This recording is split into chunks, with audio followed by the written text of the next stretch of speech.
And customer adoption is critical. You've got to use customer adoption as the foundation for what you're building. If you build something for your current customers, your future customers will most likely adopt it and use it as well. But when we look at how do we acquire new customers, that takes an incredibly new set of skills to be able to do.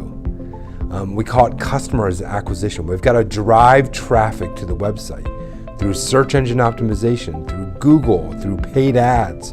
We've got to have brand awareness of who we are and what we're doing. We've got to do remarketing. That means when they come to our website, later when they're on some other website, we need to advertise back to them. These are all things that are being done in the B2C world, but just not done as much or at its full potential in the B2B world.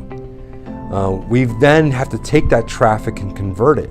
That means we have to have great product information, great search, great navigation, great product detail pages, and then it has to be a simple and intuitive transaction. And then we gotta increase the average order value, meaning we need to increase the size of the cart. We have to have merchandising on our products that says this product is related to these products. And then the whole point of that is to create customer loyalty, to create a customer that keeps coming back and back. Look at, in B2B, what we will benefit is that most of the time our average order values are already high. You might have a 500, 600. I've got customers with 12, 13, $1,400 average order values.